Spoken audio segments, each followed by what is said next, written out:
हरी हरी बोल। कैसे हैं आप सभी मेरे प्यारे लाला लाली की असीम असीम कृपा से आप सब बहुत अच्छे होंगे जी। आशा करती हूँ आप सभी मेरे लाला लाली के सेवा में मगन मस्त होंगे।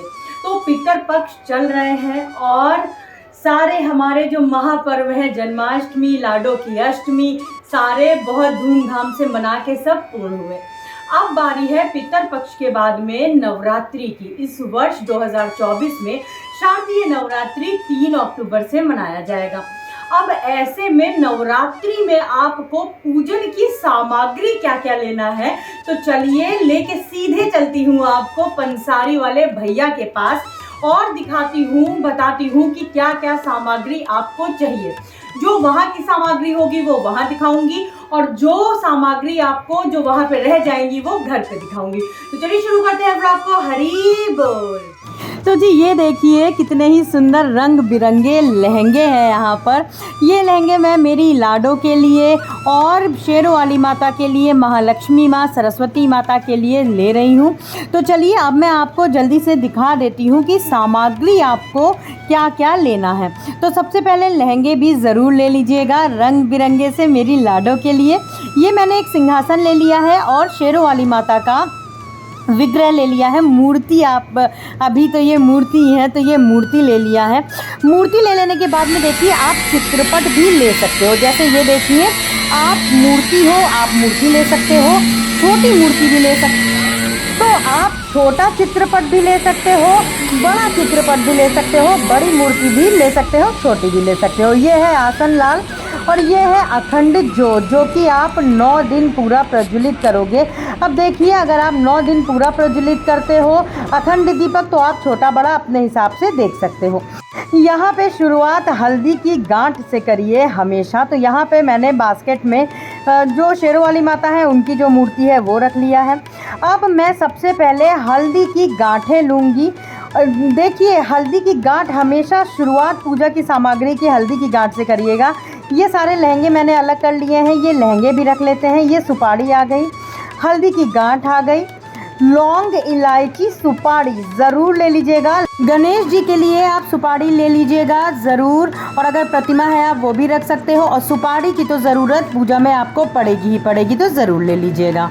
लौंग, इलायची, सुपारी, ये जौ जो कि आपको जो जौ बोने हैं ये वो है। कपूर है। देखिए ये क्वांटिटी मैं अभी कम दिखा रही हूँ, आप ज़्यादा क्वांटिटी इकट्ठे ले लीजिए।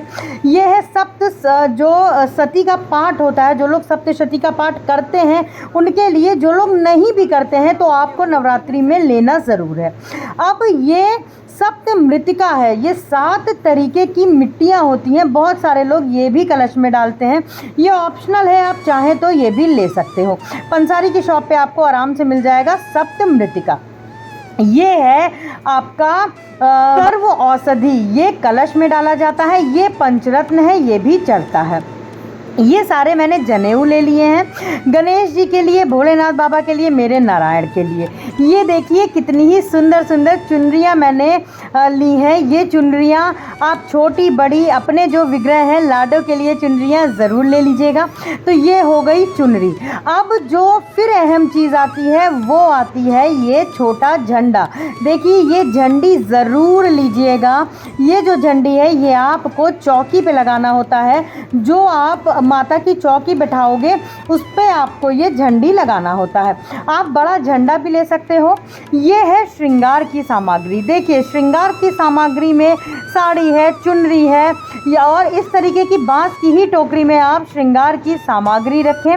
श्रृंगार की सामग्री आपके ऊपर निर्भर करता है, आप जो भी अर्पण करना चाहो, जैसे ये बिछिया हो गई चांदी की, और जो भी आप अपने लेना चाहो। अब आपको ये अष्टदल बनाने के लिए चावल चाहिए होंगे, जो कि कलरफुल चावल पहले ही रंग के रख लीजिएगा जी। फिर आपको जौ बोने के लिए इस तरीके का एक मिट्टी का चाहिए होगा पात्र। ये जो मिट्टी का पात्र है ये भी आपको आराम से मिल जाएगा। अब मैं आपको आगे की सामग्री दिखा देती सामग्री हूँ। के बाद में जो कुछ चीज़ें रह गई हैं वो है सबसे पहले इस तरीके का कलश। आप कोई भी आप मिट्टी का कलश भी ले सकते हो और आप इस तरीके का किसी धातु का भी कलश ले सकते हो। कलश के बाद में आपको चाहिए इस प्रकार से एक नारियल। नारियल पे मैंने कलावा लगा दिया है। आपको ये जो कलावा है ये कलावा आपको घट पे भी लगाना है। तो ये हो गया नारियल। नारियल पे आपको एक चुनरी उड़ानी है तो उसके लिए हमने एक ये चुनरी भी ले लिया है। माता की चुनरी, लहंगा, सारा सब कुछ मैंने आपको दिखा दिया। अब हमें चाहिए ये पीले चावल। आप चावल को किन्हीं भी रंग से रंग सकते हो, पीला, लाल, ऑरेंज, कोई भी रंग हो।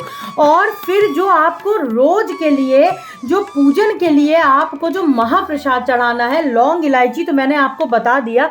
ये है बताशे। बताशे भी अवश्य रख ली। बताशे के बाद में ये है शुद्ध देसी घी, जिससे आपको जोत अखंड जो है वो जलानी है। आप धूप बत्ती ले लीजिएगा। धूप बत्ती वगैरह भी आप पूरे 9 दिन के हिसाब से लोबान की ले तो अति उत्तम होती है। ये है बातियां। आप रुई की बाती बनाते हो तो आप रुई की बाती ले लीजिएगा, नहीं तो आप कलावा की जो बाती होती है आप वो भी बना सकते हैं। तो ये मैंने कलावा भी ले लिया है। अब मैं आपको दिखाती हूँ। देखिए, आप इस तरीके का पूरे 9 दिन के लिए इस तरह का बॉक्स ले लीजिएगा। ये बॉक्स बहुत कारगर होता है। मैंने अभी, क्योंकि पितर चल रहा है तो मैंने अभी इसमें सामान पूरा नहीं भरा है, ये मैं नवरात्रि में ही भरूंगी। इस तरीके का आप इसमें सुपारी, कमलगट्टा हो गया और लौंग, इलायची वगैरह आपको बहुत आसानी रहेगी। आप ये इस तरीके का बॉक्स ज़रूर ले लीजिएगा। फिर आपको चाहिए होगा आम का पल्लो और पुष्प। आम का पल्लो और पुष्प जो है वो आपको, आम का पल्लव कलश के लिए चाहिए होगा और पुष्प आपको पूजन के लिए चाहिए होगा। इसके अलावा आप फल फूल, जो भी आप फ्रूट्स चढ़ाना चाहो, आप फ्रूट्स डेली के लिए ले सकते हो। केला हो गया, सेब हो गया, हर तरीके का फल आप चढ़ा सकते हो। और मिष्ठान में आप व्रत का ही, यदि आप 9 दिन का व्रत हो तो 9 दिन के जो हिसाब से आप जो व्रत का है वो मिष्ठान चढ़ा सकते हो। तो और पंच मेवा वगैरह भी आप जो व्रत में खाते हो वो चढ़ा सकते हो। और पान भी आप इकट्ठे ला के रख लीजिएगा, क्योंकि पान भी 9 दिन चढ़ते हैं। पान का जो होता है वो महाप्रसाद होता है जी। तो ये थी नवरात्रि की पूजन सामग्री। देखिए, कोई बहुत ज़्यादा मैंने नहीं बताया है और ना ही बहुत कम बताया है। जो अहम सामग्रियां हैं वो ही बताया है। और हाँ, आप जो स्वच्छ मिट्टी है वो ज़रूर ले लीजिएगा। तो जिसमें आप जौ बोगे वो भी आप ज़रूर ले लीजिएगा मिट्टी का। तो ये था नवरात्रि की पूजन सामग्री।